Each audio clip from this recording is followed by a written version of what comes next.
মনে হয় কৃষি বান্ধব মেলা নয়, লুটপাটের মেলা মনে হয়। তা আমরা যারা কৃষি কর্মকর্তা আছে তারাই নিজেরাই করছে, কৃষক নেই, কৃষক শূন্য মেলা। এ মেলা আমরা মনে করি কৃষক মেলা না, এটা হলে লুটপাটের মেলা, এরকম মনে হচ্ছে।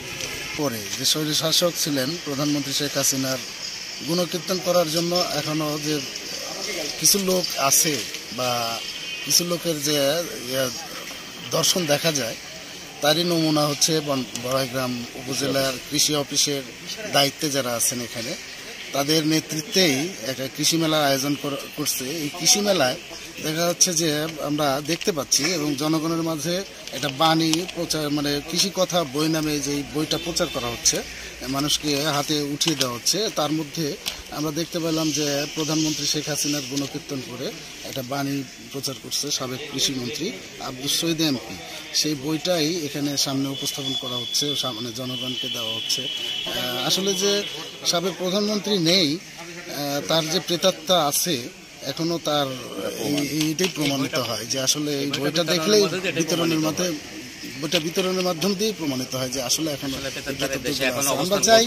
আমরা চাই যে আসলে কর্মকর্তারা যারা আছে, ঊর্ধ্বতন কর্মকর্তা যারা আছে, এই দৃষ্টিটা দিবেন যে এইখানে এই বইগুলো দেখে এবং এর সুব্যবস্থা, এটা কিভাবে সুব্যবস্থা নেওয়া যায়, এই সুব্যবস্থা নেবেন। ইনশাল্লাহ সবাইকে দৃষ্টি দেওয়ার জন্য আন্তরিকভাবে অনুরোধ করব যে এইগুলা এখনো যে প্রেতাত্মাগুলো আছে, প্রেতাত্মার বিরুদ্ধে একটা অবস্থান নেওয়ার জন্য সবাইকে আহ্বান জানাবো। এই বিষয় নিয়ে কি আপনারা অভিযোগ দিবেন না বা কোনো তদন্ত চান কিনা?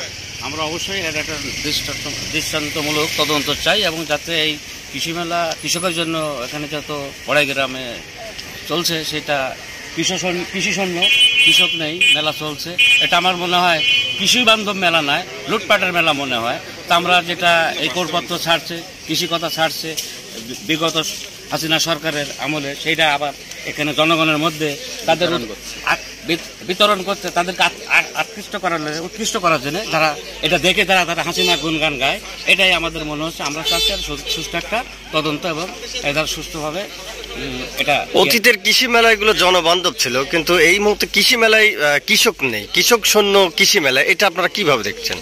এটা আসলে কৃষককে ওইভাবে উদ্বুদ্ধ করা হয় না, আসলে এটা মেলা বলে না, এটা মনে হচ্ছে যে আসলে ওনারাই যারা কৃষি কর্মকর্তা আছে তারাই নিজেরাই করছে, কৃষক নেই, কৃষক শূন্য মেলা।